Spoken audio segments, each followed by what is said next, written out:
Fala pessoal, sejam bem-vindos à terceira temporada do Rochas da Saúde. Inaugurando com grande estilo o nosso primeiro episódio, eu convidei dois especialistas, a doutora Andréa Costa e o Dr. Joel Abdala. A doutora Andréa Costa ela é médica dermatologista, o Dr. Joel Abdala é um cirurgião plástico. E hoje a gente vai falar um pouco sobre procedimentos estéticos. Mas calma lá, antes a gente tem um recado dos nossos patrocinadores. Sim, meus ouvintes, agora a Rochas da Saúde está chique. Nós temos patrocinadores. Um recado especial do Estratégia Med, que agora em julho vai começar a turma de meio de ano. E você, se você quiser 10% de desconto na sua compra, use o cupom Rochas da Saúde. Eu vou colocar esse cupom na descrição para você ganhar 10% de desconto. E assim você pode ajudar a gente a manter essa estrutura do podcast de pé. O próximo patrocinador nosso é a HP Sports, HP de Hybrid Performance Sports. Ela, se você está buscando um tipo de assessoria esportiva para sua corrida, para o seu ganho de performance, seja na musculação, no vôlei, no jiu-jitsu, seja o que for, a Hybrid Performance conta com educadores físicos e médicos do esporte, mais do que preparados para os seus objetivos. Eu faço Hybrid Performance Sports. Estou treinando para a minha primeira maratona em novembro. Vamos ver como isso vai ser. E também um dos nossos parceiros também, a B9 Jiu-Jitsu. Se você está procurando por uma aula de Jiu-Jitsu de qualidade, não esqueça de se matricular e conferir os planos de treinamento da B9. Temos Jiu-Jitsu, Muay Thai, Boxe. Enfim, venham conferir que é muita coisa. E nós temos um papo muito bom rolando aqui com a doutora André e com o doutor Joel. Fiquem ligados. Doutores, primeiramente, sejam muito bem-vindos ao meu podcast. Uma honra recebê-los aqui, inaugurando, né, o primeiro episódio da terceira temporada. 3 temporadas já, gente. Começou, dá um calorzinho no peito, né? Sejam muito bem-vindos. E, doutora Andréia, a primeira vez que nós temos uma dermatologista e um cirurgião plástico aqui conosco. Conte pra gente o que faz um dermatologista, o que é e o que faz, né? Tá, então, a dermatologia é uma área da medicina, né, uma especialização da medicina. Então, a gente tem uma formação médica inicial e depois você pode fazer o que a gente chama de especialização, que seria uma residência médica, ou tem alguns estágios reconhecidos pela Sociedade Brasileira de Dermatologia. Então, para essa especialização, além da graduação, você vai fazer mais 3 anos, né? E hoje a dermatologia ela tem outros subcampos que você pode estar fazendo para aprimorar seu conhecimento. Então, uma delas é a cirurgia dermatológica, que aí vem um pouquinho de encontro, né? Com algumas coisas o dermatologista não faz a mesma coisa que o cirurgião é muito mais apto e tem uma habilidade maior para isso, mas também tem para alguns procedimentos. Perfeito, doutora. Vou pôr umas perguntinhas aqui na manga para a senhora. Tá bom, fica à vontade. E doutor Joel, agora é a sua vez. O que é e o que faz um cirurgião plástico? O cirurgião plástico é um médico, ele tem todo, como a doutora colocou, anos de especialização. Para você se formar cirurgião plástico, você demora 3 anos de cirurgia geral, mais 3 anos de residência de cirurgia plástica. É uma faculdade de medicina a mais, gente. Mais uma faculdade de medicina, fora subespecializações, tudo que você faz depois. Então são anos e anos de dedicação e muito aprimoramento. Então o cirurgião plástico, na verdade, ele atua em praticamente todo o corpo, porque existem formas de você abordar reconstruções e situações estéticas. Então, por exemplo, se alguém tem um problema na perna, o cirurgião plástico vai atuar nos braços, no tronco, no rosto. Então, tudo que envolve pele, musculatura, gordura, o cirurgião plástico atua. Então, é um campo muito vasto e, por isso mesmo, como na dermatologia, existem nichos e subespecializações. Perfeito, doutor. E, às vezes, encaixa muito, né? Como vocês até comentaram. Sim. O que vai ditar se, por exemplo, uma pessoa ela chega com uma queixa mais superficial ou, por exemplo, de pele, que é alguma coisa? E o que dita se ela vai para um dermato ou para um cirurgião plástico? A dermatologia, quando a gente fala da medicina como um todo, você tem 2 grandes grupos, a clínica e a cirúrgica, né? Então, a dermatologia é uma especialidade que cuida da pele, os anexos, né? E aí então desde a parte de cosmetria, cosmética, estética, mas principalmente de doenças relacionadas à pele, seja elas infecciosas, seja elas tumores de pele, seja quadros inflamatórios que a gente fala, mas ainda ela tem uma conotação mais clínica, né? Então, quando o cirurgião ele já atua mais numa intervenção um pouquinho mais invasiva, Tá? Só que tem algumas às vezes a gente trabalha em conjunto ou elas se sobrepõem. Então, muitas das vezes é comum o dermatologista fazer um diagnóstico de câncer de pele, por exemplo. E aí, na hora de fazer a remoção dessa lesão, ele exigir um nível de conhecimento técnico cirúrgico que vai além da capacidade do dermatologista. Porque tem que rodar retalho, é uma grande área, precisa de um ambiente cirúrgico. Então, aí o cirurgião plástico atua nesse padrão de reconstrução. Perfeito. E, assim, a gente estava falando de procedimentos estéticos, mas antes de tudo, os senhores são médicos, né? Sim. E o que se lida mais, né? Acho que vai ser, a resposta do Dr. João vai ser até mais surpreendente para quem está nos ouvindo. O que lida mais, além da estética, né? Dessas especialidades, né? Porque hoje em dia tem a moda do cirurgião plástico fazer uma lipo, fazer um facelift, mas são médicos. O que abordaria, né? Essas especialidades? Eu fico muito feliz de você falar isso, Pedro, porque assim, você é informação, né? Nosso futuro colega, em breve, logo, logo tá aí. Então, essa consciência de que, antes de tudo, somos médicos, eu acho que ela é primordial para você exercer a medicina de forma responsável e ética. Porque essa interface, né, como falamos, a especialidade, a doutora e a minha especialidade são especialidades irmãs, e elas realmente se sobrepõem. O que acontece é que, em alguns momentos, quando a gente entende qual é o melhor direcionamento, por exemplo, um procedimento que vai ser um pouco mais invasivo, ele pode ser feito no centro cirúrgico, alguns dermatologistas vão para o centro cirúrgico, mas não é da corriqueiro. Então, em alguns hospitais oncológicos, existem cirurgiões dermatológicos que atuam diretamente todos os dias no centro cirúrgico. Mas a diferença, eu acredito que seja isso. Talvez é uma questão com relação a porte cirúrgico. Isso. E sabe que é uma coisa que eu penso muito, sabe, Pedro, com relação à forma como a gente lida com a profissão. Então, a questão cosmética, né, estética. Você sabe que aqui no Brasil a gente tem essa diferenciação. No Brasil e nos Estados Unidos falam um pouquinho de plástica, do que é cirurgia estética e o que é cirurgia reparadora. Na Europa é totalmente diferente. Eles não diferenciam o que é estético e reparador. É tudo cirurgia plástica. Uhum. Porque as técnicas elas se sobrepõem muito. Quando você faz uma cirurgia reparadora, você usa todos os princípios de estética. E você chama isso com um nome diferente porque ela tem um caráter talvez funcional, mas é uma área muito nebulosa. Então é difícil definir o que é o que. Então eu acredito que é uma questão muito cultural. A gente encontra essa questão do que é estético ou reparador. Sim, E assim, dentro da dermatologia, isso se aplica também à cirurgia plástica, né? Então, a primeira coisa que o João falou que é fato, somos médicos antes de tudo. Então, o paciente entra, ele não entra para fazer um procedimento estético para ele ter uma melhora da autoestima dele. Ele entra para ele fazer um exame dermatológico completo. Então, quando a gente fala em dermatologia, a cosmiatria, a estética, ela é uma fatia do que a gente chama dermato. Dermato é uma especialidade muito clínica. Né? E quando a gente olha todas as outras especialidades que a gente tem, a pele faz muita interface, às vezes até como primeira manifestação de uma doença, né, interna. Então, a gente tem uma parte da dermato, que a gente brinca muito que é a dermatologia raiz, né? Ela me falou antes de vir pra cá que, Pedro, eu sou uma dermatologista raiz, por Raiz. favor, hein? Não, mas eu gosto da parte estética porque eu acho que a estética ela vem um pouco de encontro com o que a gente fala de bem-estar e qualidade de vida. A questão toda é a dosagem disso, né? Mas assim, vem um paciente para o consultório querendo uma melhora, eu não posso, como dermatologista, negligenciar a possibilidade de ter um câncer de pele. Né? Então, eu saber priorizar o que é importante para a saúde física dele, não só a saúde mental. Né?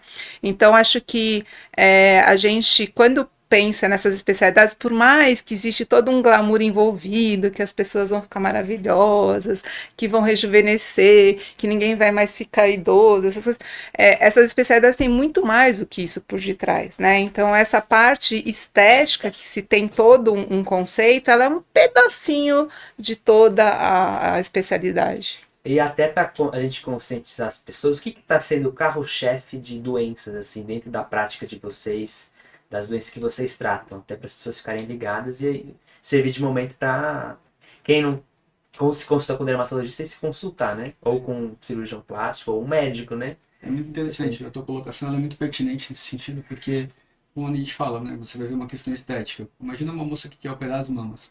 Como médico, a primeira coisa que eu tenho que saber é se a saúde das mamas está boa. Exato. Então, primeiro um ultrassom ou uma mamografia para descartar alguma doença, alguma coisa desse sentido. Então é interessante. Para mim, hoje, que eu vejo na minha prática, Pedro, com certeza, câncer de pele e câncer de mama, que são realmente áreas que a gente no dia a dia está lidando bastante. Talvez vocês mais com câncer de pele, né? Sim, como eu falei, a dermatologia ela é uma área muito extensa. Né? Você teve a oportunidade Sim, eu tive. de vivenciar, e eu acredito, é muito interessante, inclusive, na universidade, como desmistifica, né, Pedro? Acho que você pode até trazer essa experiência, porque quando eles falam, nossa, isso é dermatologia, doutora, eu não pensava que ia ser assim. Eu O gostei meu porque é uma área que a gente fez bastante procedimento, né? Mais procedimento. procedimentos de biópsia, às vezes fazer um curativo, um ponto. A gente aprendeu a fazer curativos e E pontos, a né? Assim, ah, clínica, né, é isso. Pedro? Quando você E atendia, era muito estética? Não, o que que a não, gente via teve mesmo? pouco só de estética, mas era mais tipo. Caramba. Ah, eu esqueci o nome. As Forma doenças crosta. inflamatórias, Isso, psoríase, psoríase, isso. psoríase. É. Me fugiu o nome. Eu tenho um viés, porque o meu foco de estudo é realmente doença imunomediada, que são essas doenças inflamatórias crônicas, então psoríase, dermatite atópica, né? Mas assim, no consultório particular é tudo meio misto. Eu recebo muito desses pacientes com doença cutânea, porque eu trato e eu gosto de tratar, mas eu também tenho uma demanda de pacientes que procuram para os cuidados da pele, não necessariamente para um procedimento, mas para os cuidados que vêm atrelado à prevenção. Então, prevenção de um câncer de pele, né? Prevenção de um fotoenvelhecimento. Então, essa é o dia a dia, mais ou menos, Que não do deixa de ser dermatologista. tratar e prevenir doença também, Sim, que é né? prevenção de doença, orientação, né? Acho que isso que é Se a importante. gente pensa nesse conceito do que é doença, né? Aquele conceito da Exato, Organização exato. Mundial de Saúde, Isso. É, né? Que é um saúde não é a ausência de doença, né? É toda exato. uma questão de. Tá mais a ver com adaptabilidade, né? Você saber se adaptar do que com a ausência de doença, né? É, Eu penso muito nisso na questão emocional, principalmente, exato. porque muitas vezes a gente pensa, vamos fazer estética, cosmetria, mas você está tratando muito bem, muitas vezes, a autoestima, o bem-estar emocional dessa pessoa. A gente sabe que esse fator ele é muito importante para ter um dos fatores Sim, preponderantes em que é considerado saúde. Então, eu vejo muitos pacientes, assim, em consultório, eu trabalho muito na área de facelift, de rejuvenescimento de rosto. Então, eu vejo pessoas na casa dos 45, 50, 60 anos, muitas vezes olham para o espelho e falam assim, puxa, não sou eu mesmo, mas a pessoa às vezes está com uma depressão, está com uma inaceitação de si própria, não sai fotografia. Então tem um impacto muito grande na qualidade de vida dessa pessoa. Isso traz uma repercussão que é imensurável, né? Quanto isso impacta realmente, quanto como a pessoa se sente. Então é muito interessante ver esse resultado das pessoas terem um rejuvenescimento, mas de forma responsável, com segurança, com saúde. E aí você vê a pessoa renascendo, tendo uma nova vida. Então, eu acredito sim, não sei se a tua opinião é isso também, mas transcende muito essa questão só de aparência física. exato. É muito mais uma questão, para mim, a área de atuação dentro das nossas áreas, o impacto emocional ele é preponderante. Sim. Isso tem uma repercussão, a gente sabe que muitas pessoas que têm quadros oncológicos vão para algumas situações muito nebulosas, de depressão, de queda de imunidade. Então a gente vê que o impacto no dia a dia é muito bom, especialmente com a história, muito gostoso. Não, Mas nesses casos, doutor, eu pensei numa coisa assim, porque, e por exemplo, uma pessoa que teve, sei lá, 90% do corpo queimada, né? Acaba por você ter que atuar, né? Fazer enxerto de pele, fazer. Até mesmo porque a pessoa às vezes fica irreconhecível. Vai comprar um pão na padaria, as pessoas acabam por julgar, né? A coitada da pessoa. E é muito além do que só uma parte estética, né? A aceitação social pela família, sim. ela não ter essa. Se sentir um ser humano de novo, né? Sim, Porque às vezes é muito dignidade, né? triste, né? As pessoas têm muito preconceito contra as coisas, né? Sabe que É, isso que você falou é muito interessante, essa sobreposição. Um fato. Todas as técnicas que a gente tem hoje para estética, elas derivaram inicialmente do que a gente chamaria de cirurgia reparadora. exato. Então, muitas técnicas para rosto, para situação corporal, vem muito do tratamento de queimados.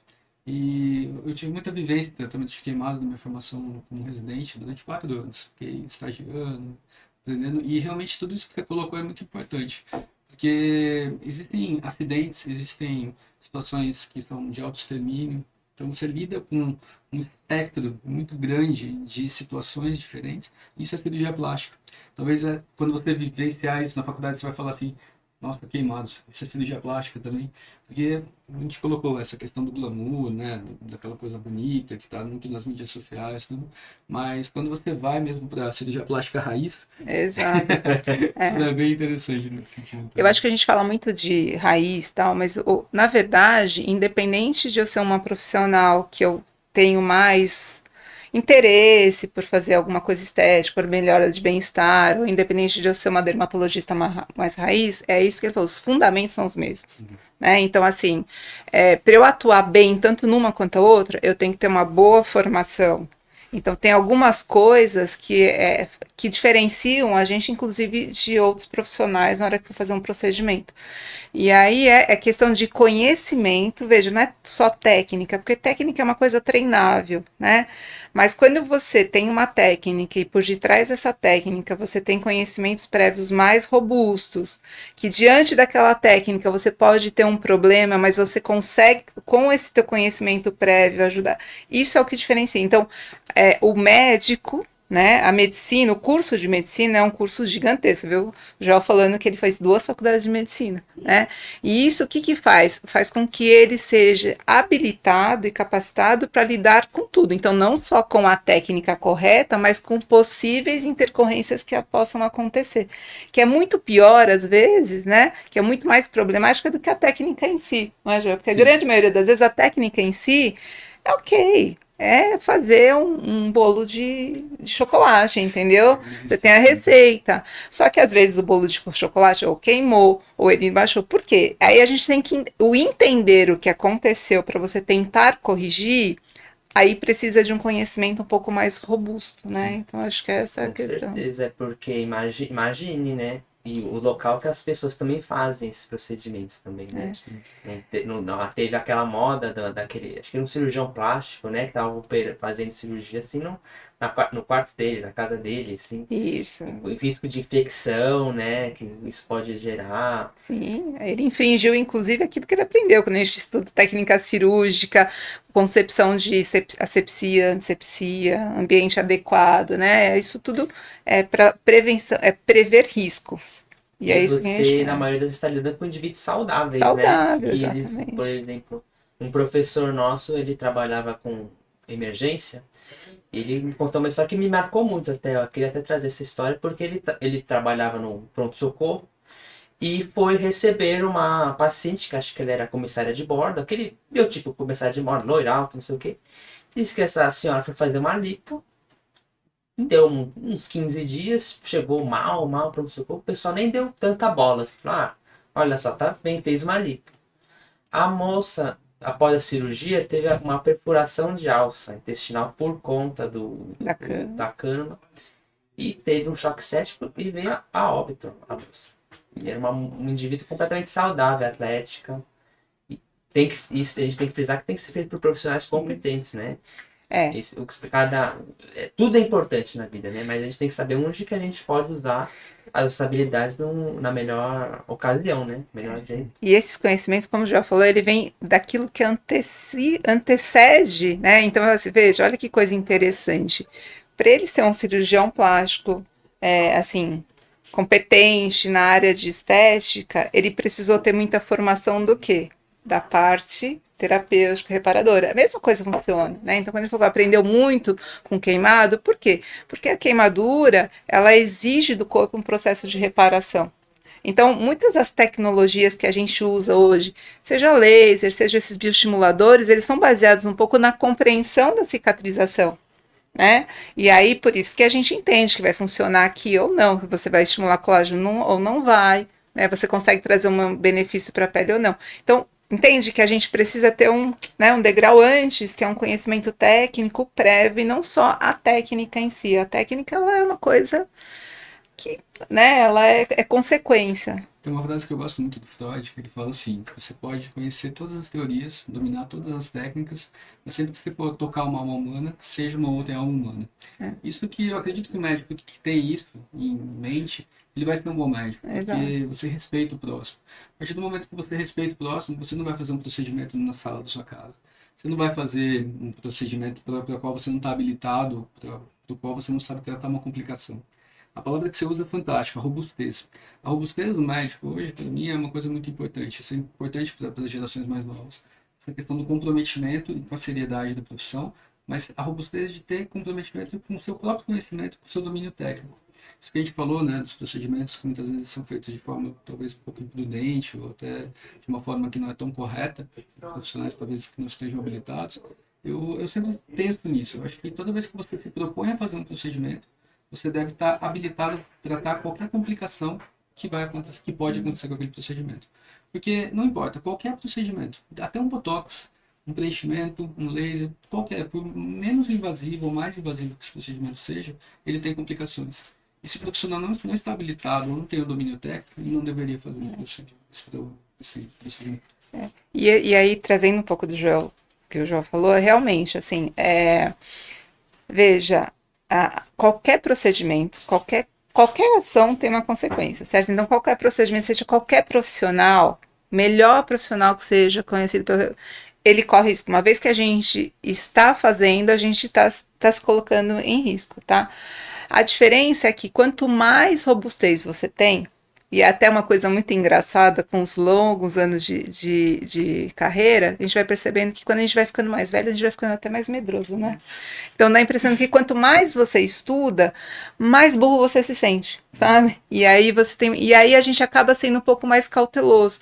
Então, às vezes, as coisas também acontecem, não acontecem da forma que se espera, não é porque a pessoa negligencia ou subestima, às vezes é por falta de conhecimento mesmo, então ela desconhece o risco. Sim. Né? E isso traz, então, a gente saber o nosso limite e você falar assim, vou superar meu limite ou não, então vou me inteirar mais ou não, é uma escolha de cada um, mas acho que reconhecer o limite é importante. É importante. Com certeza, e deixar pra às vezes, quem sabe, né? Ou, por exemplo, chega alguém no meu consultório, não sou dessa área, e fala, olha, passe num cirurgião plástico, uma dermatologista. E outra coisa que me veio à cabeça agora é, se já chegou pra vocês no consultório aquelas pessoas que tem aquele perfil, né, aquele fenótipo, vamos dizer assim, das pessoas que são viciadas não só em cirurgia plástica, mas em procedimento da dermato, aqueles peelings, facelift. Como que deve ser abordada essa pessoa, né? Porque, na minha opinião, parece que o buraco é mais embaixo, né? Tem outras questões mais de caráter psicológico que devem ser abordadas antes, conversar porque que a pessoa quer fazer, qual é o intuito, né? De fazer tal procedimento. Interessante isso, Pedro, porque assim, toda vez que você vai fazer um procedimento em alguém, você tem que considerar essa pessoa apta, seja do ponto de vista de saúde, ou seja, ela tem uma condição clínica boa que permite ela fazer o procedimento, emocionalmente e psicologicamente. Então, a consulta médica, a anamnese, ela envolve tudo isso, o conceito de você conversar, sentir. Isso é a diferença, talvez, do médico que tem mais experiência com um profissional que, às vezes, não tem tanto traquejo. Ou no começo você está no seu consultório, apareceu um paciente, nossa, eu quero fazer esse procedimento. Você tem esse desejo porque você estudou para aquilo. Mas, muitas vezes, essa dificuldade, eu diria até uma arte em descobrir e perceber qual é o paciente que é apto ou não, isso demora muitos anos para você aprender. Tinha um professor que falava assim, você demora 10 anos para aprender a operar. Você demora mais 10 anos para ficar muito bom. Depois mais 10 para você descobrir o paciente que você não tem que operar. Exato. Porque isso é muito rico você entender isso, porque existe sim esse perfil dos pacientes que são viciados em procedimentos estéticos, mas acima de tudo eu acredito que a responsabilidade de dar vazão ou não, deixar isso acontecer é do profissional que está ali na frente. O profissional ele vai saber dizer não, ou ele vai saber se posicionar de uma forma acolhedora, afetuosa, explicando para o paciente por que ele não propõe, não vai fazer o procedimento, mas a responsabilidade, em última instância, é do profissional médico que está ali fazendo ou não. O Joel trouxe isso lá no início da nossa conversa em relação à cultura, né? Então, olha assim, para você ter uma ideia, em 2024, se fechou em torno de 20,5 milhões de procedimentos estéticos no mundo. Tá? Desse número, para você ter uma ideia, é o grande campeão dos Estados Unidos, né? Tanto em procedimentos estéticos invasivos, cirúrgicos, quanto não invasivos. Sabe quem está em segundo lugar, beirando lá ele? Chuto que é o Brasil. Brasil. E o Brasil, quando você fala em procedimentos estéticos cirúrgicos, em número absoluto, ele ainda passa os Estados Unidos. Tá? Então, assim, existe essa cultura, é muito comum em consultório a gente receber pacientes que já vêm com uma pré-formação acadêmica de Google, ChatGPT, né, mídia social. Veja, não sou contra isso, acho que assim, hoje a gente tem a informação, ok de você buscar uma informação prévia, porque talvez até te traga um pouco mais de crítica na hora de discutir com o profissional. A medicina hoje, o médico não detém o poder da decisão, a decisão é compartilhada, né? Mas a gente tem sim o poder de entender se aquele paciente tem uma indicação, seja ela clínica, psicológica ou não. E veja, não é só falar você não serve para esse procedimento. Não, é para assim, olha, talvez esse procedimento neste momento para você não seja a melhor indicação, mas vamos buscar aquilo que seja uma coisa saudável para você, que possa te trazer um benefício, mas que, né, a gente diminui os riscos, que a gente, né, não tenha problemas de futuros, enfim, né, ou desmistificar, às vezes, um conceito que ele vem também. Primo Então, não nocere, né? O primeiro não passa mal. Isso. E aí uma das coisas que eu acho que a gente tem um problema muito sério com a medicina é que tudo isso demanda tempo. Então, você precisa ter tempo com o paciente. Né? Essa percepção, claro que a gente vai melhorando essa percepção do perfil do paciente depois de uns bons anos, dos 30 anos, como o teu professor falou, de vivência da profissão, mas mesmo assim você precisa, principalmente quando é um paciente novo, que você não conhece, você precisa entender quais são os desejos deles, quais são as realidades, né? Às vezes existe uma dificuldade de entender a imagem, né? Hoje a gente tem um pouquinho de distorção de imagem por N motivos, né? Então é um desafio. O Brasil é um desafio porque a gente tem essa cultura aqui também. Mas a gente consegue melhorar tudo isso que a gente falou, autoestima, trazer saúde. Só uma curiosidade, por que vocês acham que o Brasil tem esse número? Eu não sei a resposta, queria entender por vocês, por que que... Eu tenho uma informação interessante para você com relação à exposição. A gente tem muita exposição solar, Isso. é uma questão. A gente tem muita exposição corporal também. Então, se você vai, por exemplo, aqui em São Paulo, não tem praia aqui na nossa cidade. Mas se você for no Rio de Janeiro, as pessoas vão estar lá, todo mundo malhando, colocar um biquíni, colocar uma roupa para ir pra praia, uma sunga, tudo. Essa questão desse culto ao corpo, ele é muito comum na nossa cultura brasileira. Então, aqui, por exemplo, no Brasil, na América do Sul, na Colômbia também, os procedimentos de lipoaspiração, aquelas lipoaspirações de alta definição, tudo isso nasceu aqui e se desenvolveu aqui de uma forma muito grande. Por outro lado, procedimentos estéticos cirúrgicos do rosto, os Estados Unidos eles estão muito na nossa frente. Porque eles não têm exposição corporal tão grande na maior parte do ano, mas o rosto sempre está exposto. Então isso acabou levando uma necessidade, uma autoaceitação das pessoas se verem mais o rosto. Você pode atuar para você poder se sentir melhor. E na pandemia houve algo muito interessante também, um fenômeno que foi as pessoas começaram a se ver nas câmeras. Principalmente numa imagem um pouco distorcida na câmera frontal do celular. Começaram a mas é meio tortinho, meu olho é meio caído, o cara é meio torto. E isso aumentou um número, assim, de uma forma expressiva o número de procedimentos estéticos na face no Brasil. Mas tradicionalmente a grande diferença entre o Brasil e os Estados Unidos é isso. Se você olhar os números, Exato. eles falam muito sobre procedimentos muito mais faciais lá. E agora isso está mudando bastante, a gente está fazendo bastante. Mas é interessante ver como a dinâmica é diferente pela exposição solar, pela cultura. Acho que é interessante. E eu ainda acredito que a gente tem uma interferência dos Estados Unidos, né, culturalmente falando, né, de importar essa cultura americana, isso não só no Brasil, mas como na América Latina como um todo. Então, tem a questão de ser um país tropical, de exposição, né, o povo é um povo mais, assim, mais expansivo, eles, né, socializam mais, então a imagem corporal faz parte dessa socialização. Então, acho que tem vários fatores que interferem nisso. Desculpa, imagina. O dever chama. Baixa. Pronto. Mas acho que é isso, Pedro. Acho que tem esse contexto, como o Joel falou, e aí vai ter as diferenças. A gente realmente vê que na Europa, esses apelos, mesmo assim, hoje, né, Alemanha e Itália também já lideram, mas antes deles, o Japão lidera procedimentos estéticos. É interessante. É interessante. Um fato curioso, por exemplo, a gente falando sobre diferenciação estética reparadora. Como é uma questão cultural muito importante, vivência própria. É uma impressão e é algo que a gente confirma nos índices que a gente tem. Mulheres japonesas, olha para você ver como é que o povo tem influência nisso. Mulheres japonesas muitas vezes fazem mastectomia e não passam por reconstrução de mama. Sério? Porque, por opção Naturalmente, deles. né? Elas não buscam, assim, não digo todas, obviamente, a gente não pode generalizar. Sim, Mas quanto mais, um pouco mais de idade, mulheres, especialmente do povo japonês, elas muitas vezes optam por não fazer uma reparação. Mas isso por conta do padrão de beleza deles? Acredito que sim, muito por uma questão cultural. Eu quero estar vivo, não estou preocupado com Ah, o meu corpo. Só que a gente sabe o quanto isso impacta para uma mulher, a exato. identidade da mulher. Então é muito interessante. Por outro lado, 99% das mulheres que passam por um problema como esse querem realmente buscar uma melhoria e, mais uma vez, essa sobreposição do que é estética e reparador. Porque uma cirurgia de mamas estética é levantar as mamas, colocar uma prótese de mama, fazer alguma correção. Na reparação é a mesma coisa, só que com outras variáveis, como quimioterapia, radioterapia, Sim, que são fatores complicadores que podem acontecer na reparação.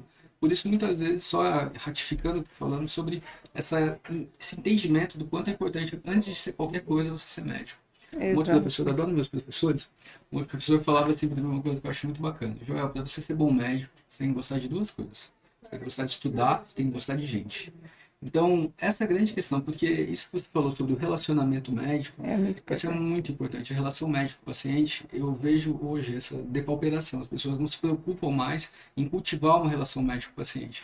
Então, um exemplo, vou dar um pouco da minha experiência pessoal. Eu limito muito o número de pessoas que eu atendo no meu consultório. ah, é? Porque se eu não conseguir atender o meu paciente na hora que ele me liga, se eu não conseguir ligar para todos os pacientes que eu opero, se eu não conseguir passar visita, eu mesmo passar visita no meu paciente no dia seguinte da cirurgia, não faz sentido para mim fazer aquilo.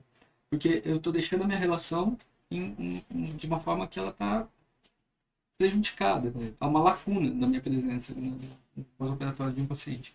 Então, essa questão da relação médico-paciente, ela começa desde o momento em que a pessoa se interessa pelo procedimento, ela te procura porque ela entende que existe autoridade, que existe excelência daquilo que ela está buscando. Na consulta se estabelece uma relação de confiança mútua, porque o médico confia no paciente e o paciente confia no médico. Como eu disse para vocês, se você não sentir que um paciente que está apto para o procedimento, ou às vezes até algumas más intenções, Sim, infelizmente isso existe. infelizmente existe. A gente sabe que isso também, pessoas que buscam esse perfil mais estético. Então, essa relação de Mas confiança, elas como assim? Mas o paciente busca? algumas relações de má fé. De má fé. Sério? Não Então, sabia. Sim. ele vem para realizar um procedimento, e aí ele realiza esse procedimento, e ele fala que esse procedimento não atingiu o que ele queria, tal, e aí ele reivindica retorno financeiro ou continuação de tratamento sem custo. Porque Isso é acontece. obrigação de fim, né? Sim.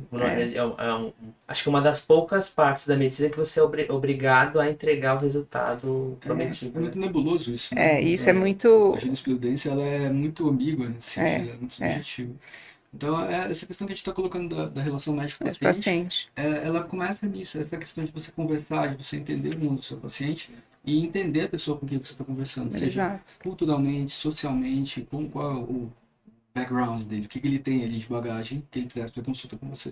Muitas vezes até da uma forma como as pessoas se expressam, assim, sabe? Então, é um filtro muito grande isso, mas eu acredito, Pedro, que se a gente puder cultivar essa relação médico-paciente de uma forma saudável, eu acredito que você consegue ajudar as pessoas, seja com procedimentos cosméticos ou reparadores. E, no fundo, todo mundo só quer se sentir bem. Essa questão da cosmetria, né, da estética, você quer olhar no espelho e se sentir bem.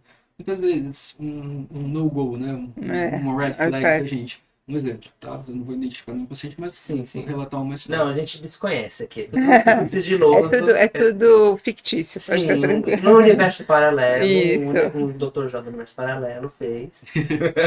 Uma situação, uma senhora se separa do marido porque o marido conheceu uma moça mais nova. E ela chega no teu consultório e fala assim, eu vim aqui, eu preciso que você me ajude.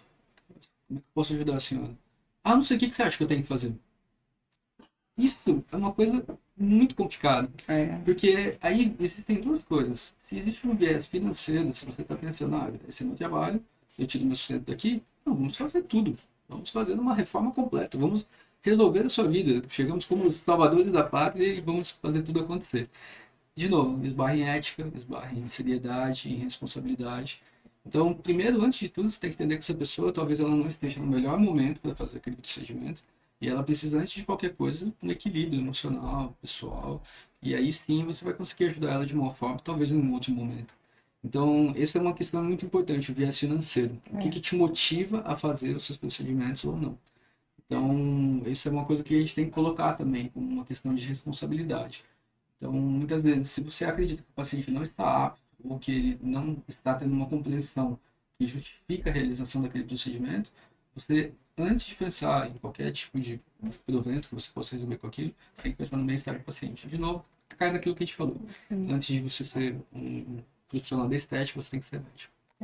E assim, isso muitas das vezes, muitas não, mas algumas das vezes vai te estereotipar, viu? Então, assim, eu já tive lá uma situação que uma menina linda, nova, jovem, 23 anos, assim, longilínea, né? Uns traços indígenas, assim, muito bonita, pele morena, difícil uma pele morena ter grandes demandas, né? E ela veio para o consultório porque ela via certa que ela precisava fazer toxina botulínica, que ela precisava preencher lábios, não sei o quê. Bom, eu lembro que na época eu devo ter ficado em torno de 1 hora e meia no consultório com ela, tentando argumentar que não havia necessidade nenhuma de fazer nenhum desses procedimentos, o que ela precisava era começar um cuidado, um skincare, né, que hoje se fala muito, mas um cuidado preventivo, às vezes fazer um peeling, que é uma coisa mais superficial, um laserzinho para melhorar a manchinha, essas coisas só. E aí eu tive a sensação que eu tinha convencido ela, ela foi embora e ela foi indicação de uma outra paciente minha antiga, e essa minha paciente meia hora depois me liga, né? Porque eu também sou, partir de você, meus pacientes, muitas das vezes a gente cria tanto um vínculo que mistura paciente com amigo, né? Sim.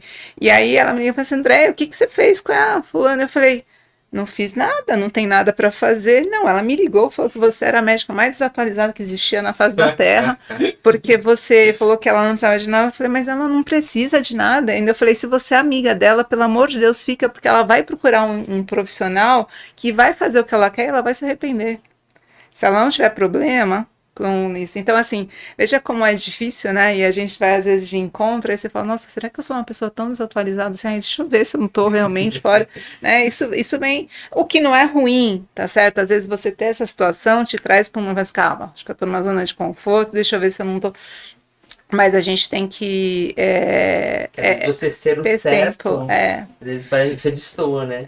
eu acho que a gente tem que ter um equilíbrio, né? A gente que lida muito com essa coisa que é subjetiva, né? O que que é beleza? Existem métricas, o que é uma pessoa bonita? Existem métricas e proporções, principalmente em face, que aos olhos humanos eles são mais harmoniosos, certo? Então gera menos sombra, então isso a gente é treinado para fazer e para avaliar, tá?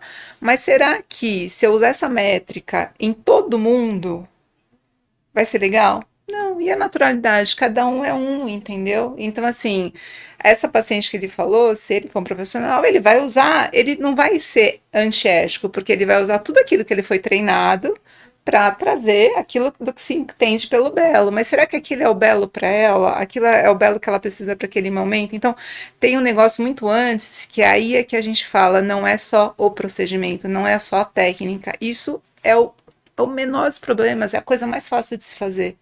Acho que o mais difícil nesse contexto todo é exatamente isso, é você entender a necessidade do paciente, o que ele precisa, quais são as demandas dele, e a gente se cercar de cuidados máximos para você evitar riscos que todos nós estamos sujeitos a ter em qualquer procedimento.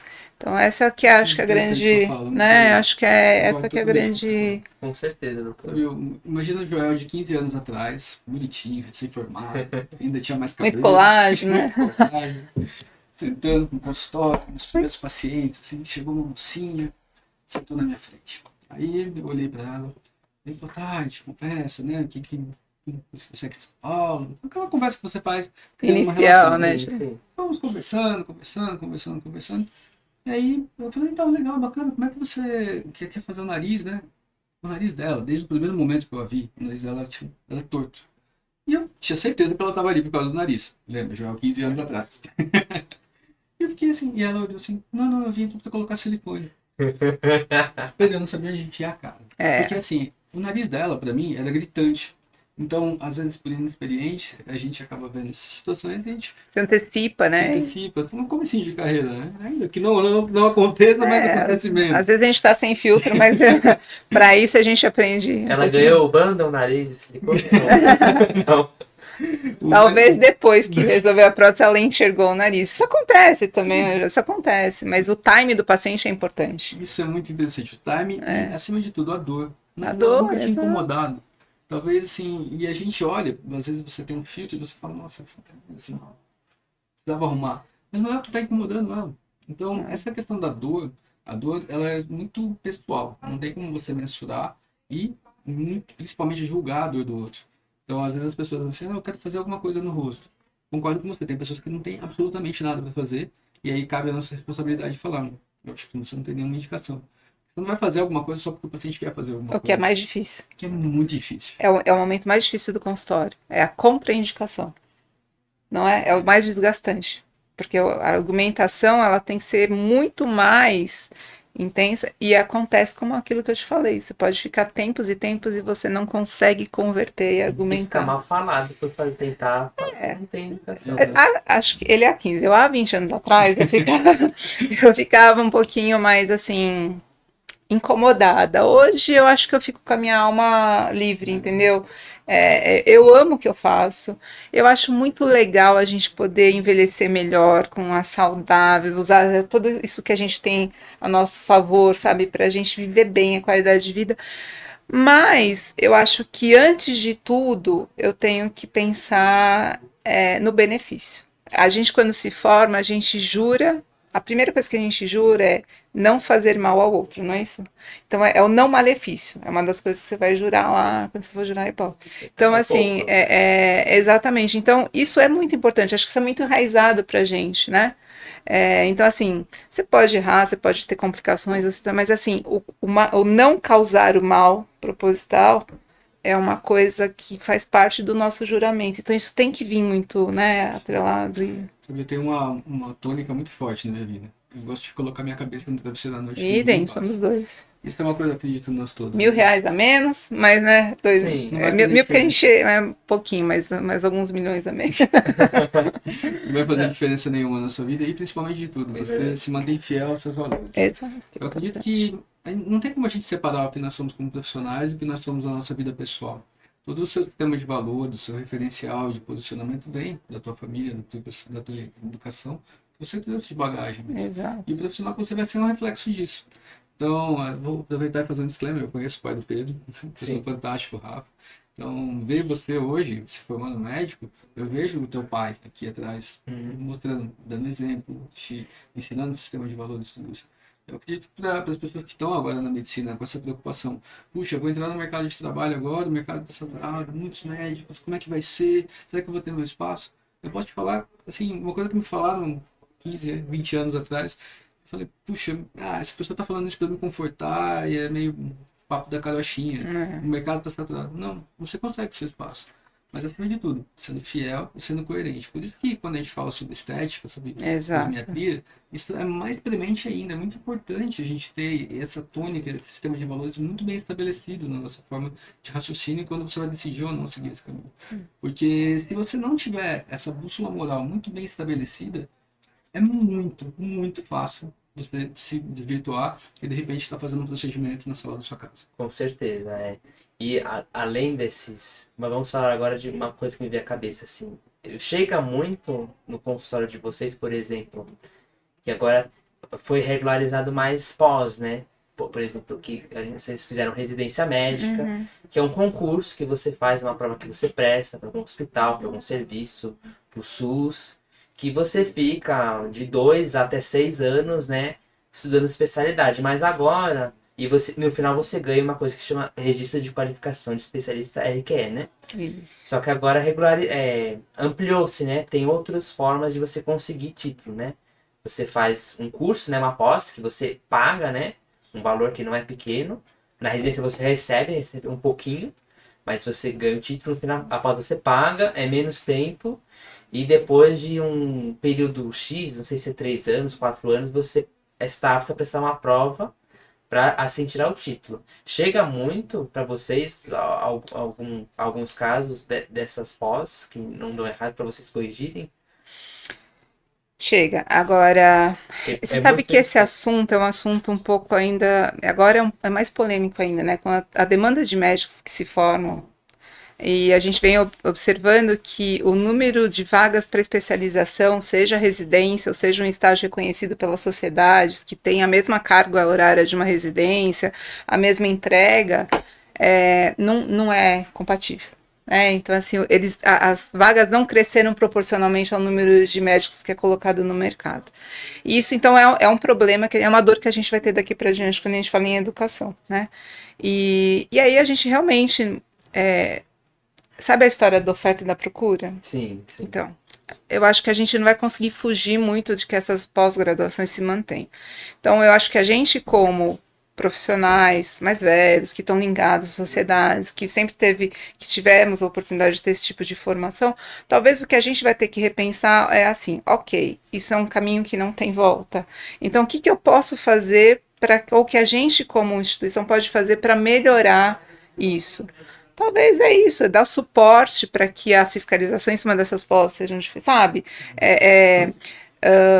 Aí é até um problema, às vezes até um pouco político, a gente fala, mas assim, as próprias sociedades de reverem isso e falar, olha, será que não é melhor eu fomentar o conhecimento aqui? Abrir mais vagas de residência. Ou abrir mais vagas de residência, ou deixar com que o conhecimento ele seja mais permeável para a pessoa que queira, entendeu? Então, às vezes, o que a gente percebe é que o conhecimento ele ainda fica muito, sabe, reservadinho para algumas... Não tem aquele negócio de conhecimento universal, né? Então, isso é uma das coisas que eu, às vezes, me questiono. Eu falei, poxa, gente... Se eu não vou conseguir mudar isso aqui, será que eu não posso melhorar, ajudar a melhorar? Então, isso eu te confesso que eu não sei como isso funciona fora do Brasil. No Brasil, na dermatologia, a gente tem uma sociedade muito boa, veio melhorando muito, a SBD ela vem sendo muito proativa em algumas situações, até abrindo espaço para, por exemplo, acadêmicos dentro dos congressos, essas coisas, mas às vezes eu acho que a gente podia fazer um pouco a mais, entendeu? Será que fiscalizar melhor ou trazer essas pós-graduações mais próximas da gente, pensar, então vamos lá, ok, é isso que temos para hoje, então o que eu posso te ajudar em conhecimento, em melhorar a qualidade desse ensino, mesmo que seja nessa pós. Então isso ainda é uma coisa meio nebulosa, meio difícil. O Brasil é tão grande, né? A gente estava comentando que a gente, nós três, né? A gente foi para vários lugares fazer trabalhos, né? E que há uma carência muito grande de médicos, né? Não só no Brasil, mas no mundo, África, até mesmo lugares desenvolvidos, né? Estados Unidos não tem sistema público de saúde, né? Quem não tem condição de pagar tem que se virar nos 30, né? E acho que a maior concentração de médicos está no Sudeste, né? Eu acho que ou é Brasília, ou São Paulo, ou Minas Gerais, um desses três que é a maior. E acho que tem que ser o acesso à saúde, né? O acesso não só a tratamento de doenças, né? Mas à saúde, né? Você ter acesso à consulta com um dermatologista para ter acesso à orientação, né? De fotoproteção em área que tem muito sol, a você ter uma comida de qualidade, você ter orientação de exercício, orientações múltiplas, assim, isso falta muito, ao meu ver, assim.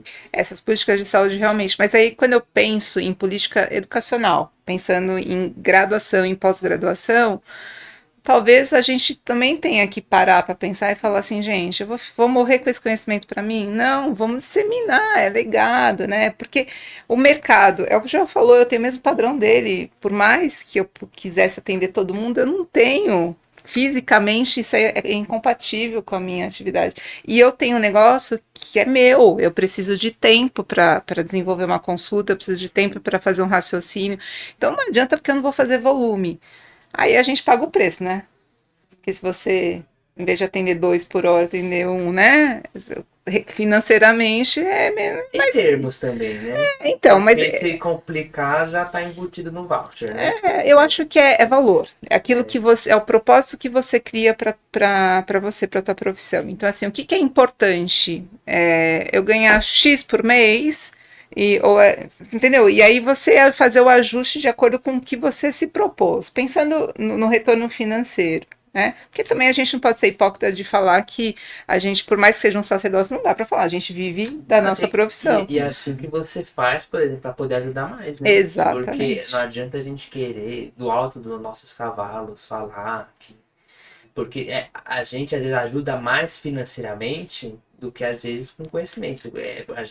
Você consegue ter mais tempo para sua família. Você consegue às vezes, ajudar uma pessoa a pagar financeiramente para ela conseguir comer, ter Sim, sentimento, exatamente. transporte.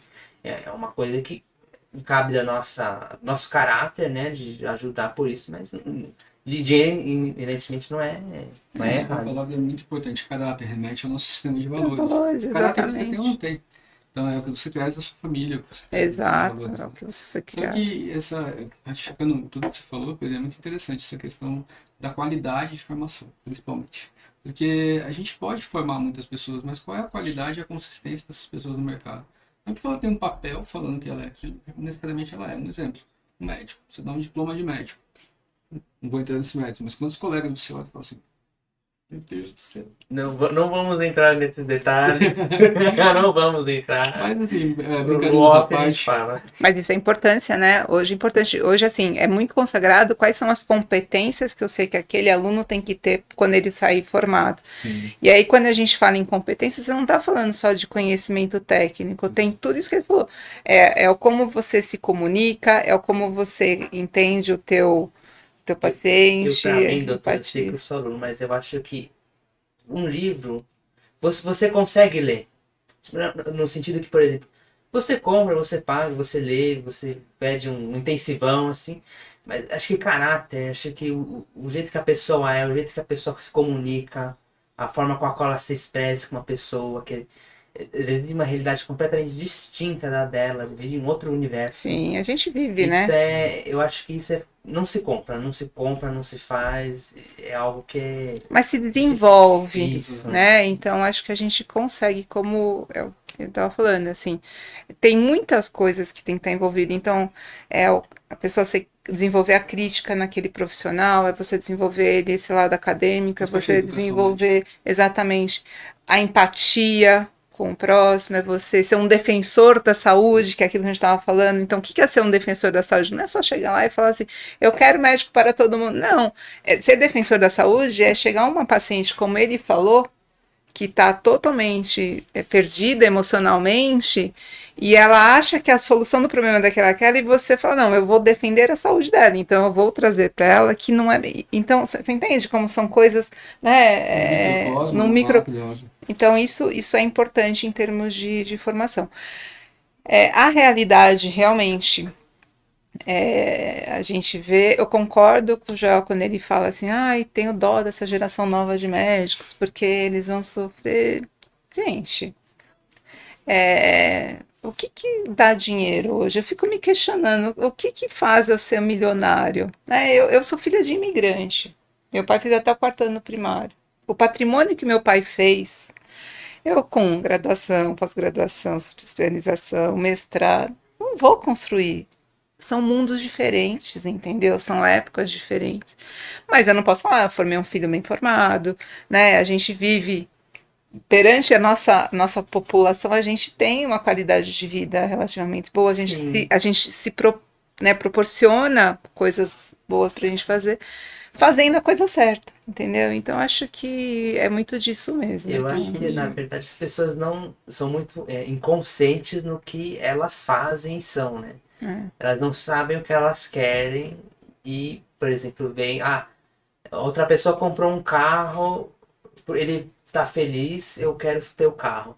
Ou ele conseguiu uma moça, um rapaz bonito, ele deve estar feliz, vou fazer. Ou ele fez a faculdade, sei lá, medicina, direito, falaram para eu fazer, eu vou fazer. Se não tem um momento de falar, tá, calma, vamos sentar, é isso que eu quero? Com o meu perfil, bate isso, bate essa vida? Entender que não é um mar de rosas, porque eu lembro que quando eu estava estudando, hoje em dia já gosto muito de. Ainda não sou médico, mas estou estudando para ser. Eu gosto muito do que eu faço, mas quando eu era mais novo foi uma coisa que é quase que imposta, assim. Por exemplo, se você quer. Se você estuda, você quer saber isso, vai ser médico, assim. Hoje eu entendo pelo contrário, eu já faço bastante. Né? Não é uma coisa que ter um raciocínio, mas hoje em dia eu vejo que não, eu gosto, eu faço, sempre que eu posso vou numa ação voluntária, eu gosto de fazer projeto para conscientizar as pessoas. Eu vejo que é mais do que isso, mas eu tive o momento de parar e pensar no que eu quero, né? Mas a maioria das pessoas não faz, não tem esse pensamento. Muito legal o que você está falando. Eu fico muito feliz de escutar você É, falando isso, lógico. porque você está falando sobre uma coisa que é preponderante no desenvolvimento pessoal, a construção. E a construção ela não é de um dia para o outro, ela é um processo, ela vai acontecendo aos poucos. É uma viagem para a Amazônia, é uma aula, é uma discussão com um professor mais experiente. Pô, professor, eu estou com medo de quando eu me formar, como vai ser. Você vai escutar, tem uma troca de conhecimento ali. O grande problema que eu enxergo hoje, minha visão, por favor, minha opinião pessoal, isso, é que a busca por atalhos, ela é muito sedutora. Tudo que a gente busca que é mais fácil. Então, eu quero chegar até um caminho, eu quero chegar e começar já a fazer um botox, então eu vou começar a fazer um investimento, vou ganhar um monte de dinheiro, vou fazer isso, vou fazer aquilo. E a pessoa esquece desse processo de construção. Porque não é só você saber a técnica, é a construção de você ter esse sistema de valores, que a gente está tão falando nisso, mas por que a gente fala tanto nisso? A gente está batendo nessa técnica. Porque não tem como fugir disso. Isso é o que determina um bom profissional, né? Então, eu vejo Que diferencia, né, do... e os atalhos muitas vezes é isso, né? Então eu vou fazer um curso, ou vou fazer uma pós-graduação, voltando nesse tema que você colocou, Pedro, que eu achei muito importante. Eu vou ter o papel falando que eu sou aquele profissional, mas qual é a consistência, qual é o processo de construção? Essa formação é um pouco mais clássica. Sim. Então, a relação com um preceptor de residência, muitas vezes assim, tipo, um pequeno gafanhoto, sabe? O professor falava, você fica assim, esperando ele falar alguma coisa. Quando eu não tinha medo, né? Você tinha medo de falar com o professor, por quê? Porque você respeitava. Mas não é um respeito por uma hierarquia, por uma coisa. Porque você entendia que a pessoa, além dela ter um domínio completamente técnico sobre o que ela estava falando, ela poderia te ensinar muito, ela é um exemplo muito grande para você do que você vai ser como profissional. Então, eu acredito que o único problema que eu enxergo dessa questão, eu acredito que nós, na nossa geração, temos sim essa responsabilidade de transmitir conhecimento, tudo que a gente aprendeu, tudo que a gente recebeu, mas muito dessa vivência do que é ser profissional. O problema do aumento de número muito grande de profissionais no mercado é isso. Você não tem tempo hábil e não tem estrutura para criar essa construção de caráter, de consistência profissional mesmo, assim, sabe? De robustez, como a gente palavra é maravilhosa. Então, eu acredito que a gente tem que entender por que tem tanto problema com o procedimento estético hoje, que é o tema do que a gente está falando. Porque as pessoas buscam atalhos, porque as pessoas não têm uma construção e elas não estão preparadas para fazer o que elas estão fazendo. Então, isso fecha o ciclo do que a gente está falando. Então, quando a gente pensa em questão de formação médica, não importa se você está no quarto ano, quarto ano da faculdade, a gente tem 15, 20 anos de formado, todos nós a gente está na mesma jornada. A diferença é que a gente está um pouquinho mais na frente, você está entendendo agora. Mas ser médico é muito maior e transcende muito mais essa questão que a gente está falando de, puxa, não, eu quero ficar famosinho no Instagram, eu quero ser isso. É legal isso, é uma exposição, só que por responsabilidade. Você pode falar no Instagram, você pode ser um ótimo comunicador, você pode ajudar muita gente fazendo isso. Mas isso não te desobriga do compromisso que você assumiu com você mesmo de ser uma pessoa responsável, coerente e ética com a sua profissão. A medicina, ela sempre vai bater nisso. Por isso que não tem como colocar a medicina no balde e falar, vamos formar um monte de médico, porque não tem tempo hábil para construir um indivíduo. Exato. Isso, assim, eu penso muito sobre isso. Acho que todos nós pensamos muito sobre isso. Né? Quanto a gente está construindo um mercado e esse mercado, como que a gente vai lidar com isso? Eu tenho contato com residentes. E os residentes é muito bacana poder falar isso, porque eu ensino um operar. Cara, assim que faz a cirurgia. Mas e o resto? É tudo que a gente está falando. Então, acaba a cirurgia, vamos tomar um café, vamos conversar. E aí, como é que é a tua vida? Quais são os seus sonhos? Qual é o seu projeto de carreira? A gente tem um serviço de mentoria. Assim, um serviço É bem bacana. para os residentes. Por quê? Como é que vai ser a sua carreira? Eu tô morrendo de medo de me formar. Será que eu vou conseguir pagar meu aluguel? Sabe? Calma, com calma, tem estratégia, tem plano de carreira. Você vai se construindo aos poucos. Então, essa questão dos papéis, falando do que você disse, Pedro, com relação às pós-graduações, que vai lá e habilita um profissional para fazer um procedimento, isso é muito perigoso no meu entendimento. Porque você encharca, assim, você satura o mercado com muitos profissionais, todo mundo tem papel, mas na verdade não tem consistência. Eu acho que só melhorando o que eu falei, eu acho que a pós-graduação, ela, pra mim, é um negócio bom para, por exemplo, especialidades como nutrologia, assim. Mas você tem uma só residência, você fez sua residência, e depois para dar um complemento, porque você viu de demanda, porque até para você saber orientar melhor, você pode fazer. Mas eu acho que não substitui você ter uma residência, não substitui você ter experiência. Eu acho que é um algo a mais, é uma pós-graduação, né? Que a graduação médica, ao meu ver, termina na residência que você escolhe, né? Acho que a educação médica acaba Ela quando a gente continua, morre, né? morre. É isso que eu ia falar. Simplesmente que médico não aposenta, né? Então a gente continua. Mas eu acho que a gente está num momento muito delicado, né? De entender até de entender como são essas pós. É uma impressão minha, é uma opinião minha. Eu cada vez mais acho que é um caminho sem volta, Pedro. Isso é uma coisa que vai ter. O MEC vem se posicionando a favor das pós-graduações e vem realmente validando, né? Então a gente tem o Ministério da Educação fomentando isso. Então, eu acho que agora eu fico pensando mais assim, tá, se é um caminho sem volta, então o que a gente pode fazer para melhorar, se essa é a realidade, né? Então, assim, eu sou super a favor da residência, eu acho que isso tem muito a ver é o atalho que o Joel falou, né? Então, tem coisas que não tem como ter atalho, né? A gente não tem como pular a fase, né? E aí a residência te traz isso mesmo, né? Que é diferente do que uma pós-graduação traz. E aí vem de encontro, às vezes, com aquilo que eu te falei. Qual que é a diferença de um médico, né? E às vezes um outro profissional que não médico. É volume de estudo, né? Então, quanto que é a tua carga de anatomia, por exemplo? Quanto é a carga de anatomia de um outro profissional? Né? Então, isso tem diferença, isso é carga horária. Sim, né? É raso, né? É raso. Então, isso me preocupa quando a gente fala em pós-graduação, porque mesmo que eu tenha um médico, realmente, talvez seja raso também. Né? No que isso vai implicar? Por um outro lado, é assim, a gente tem que começar, às vezes, ter um pouco a mente mais aberta de entender assim, se eu não posso com aquilo, o que eu posso melhorar daquilo, né? Então, incentivar sempre fazer uma residência, né, essas coisas. Mas, enfim, às vezes a gente se depara com bons profissionais, né? É que eles não tiveram oportunidade, às vezes, de estar por conta disso. Vocês estão enfrentando muito, né? Essa dificuldade de vagas de residência, essa escassez, né? Alunos ótimos que não conseguem entrar. E aí a gente já sabe, já é uma profissão que demanda um tempo grande de investimento profissional, então, né, a gente sai de casa velho, daqui a pouco o pai e a mãe tá empurrando, você precisa tocar a tua vida, né, e aí não precisa ser rico, né, não precisa ganhar dinheiro para ficar rico, mas você precisa se manter. Então tem essa certa urgência, eu entendo, a gente só tem realmente que talvez policiar melhor isso, tentar criar estratégias que possam facilitar, né, e fazer com que isso te coloque no mercado um profissional mais competente, mais qualificado. Aqui um outro ponto de vista interessante, falando um pouquinho de formação em cirurgia plástica, a gente vai, quando você quer se atualizar, você vai a um congresso. Você vai no congresso, ele tem todas as especialidades, todas as subespecialidades, no dermato tem tudo. Também. Né? A plástica fala de mama, nariz, queimadura, tudo, lipo, tudo isso. A gente percebe hoje, depois de um tempo, como especialista, você acaba tendo um modelo de ensino, que aí eu concordo totalmente com esse modelo de pós-graduação, que seria um modelo de cursos hoje, mas são cursos de aprofundamento. Isso. Ou de atualização, né, propriamente dita, né? Sim, por exemplo, assim, você pega, por exemplo, eu quero me dedicar à cirurgia de face, que eu faço. Eu vou lá, fico 15 dias na clínica de um colega, ele me recebe, ele é remunerado. Eu acompanho todos os procedimentos cirúrgicos, a gente discute os casos, a gente discute a técnica, é como se fosse uma grande imersão.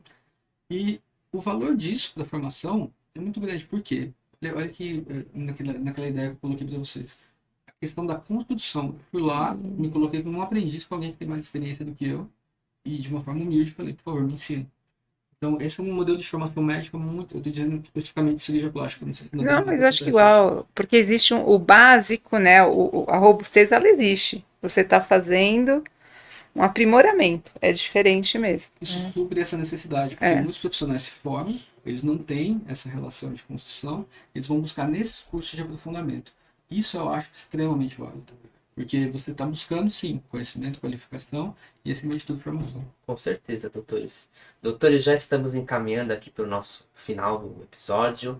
Aqui eu deixo espaço para vocês deixarem algum recado que vocês queiram deixar para nós, quem está nos assistindo. Eu acho que só para a gente voltar um pouco no tema, né? Então, a questão é a gente falar um pouco de procedimento estético. Então, qual seria a mensagem que eu deixo para os futuros colegas, né?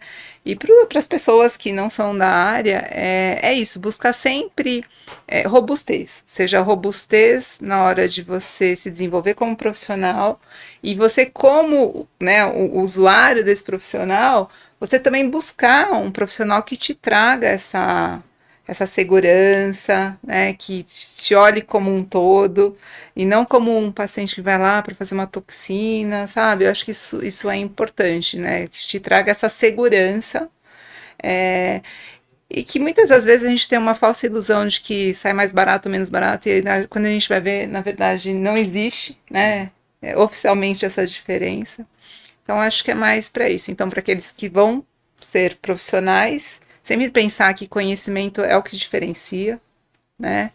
E para aqueles que procuram, saber que precisa procurar um profissional que te traga essa robustez também, nessa segurança, né? Perfeito, doutor. O senhor, doutor. Essa questão da consistência de formação ela é preponderante, assim, eu concordo totalmente com o que eu falo. Então, eu acredito que assim, para as pessoas que estão começando agora, que estão entrando nesse mercado, que gostam de estética, que gostam de bem-estar, eu acredito que, acima de tudo, é um processo de construção diário. Então, um artigo que você lê, um livro que você estuda, uma pessoa que você conhece, alguém que você pede para poder acompanhar, para poder ficar junto. A gente vê na faculdade, tipo, pô, professor, eu posso acompanhar o senhor nos seus procedimentos, posso te ver. O interesse do mundo profissional começa ali.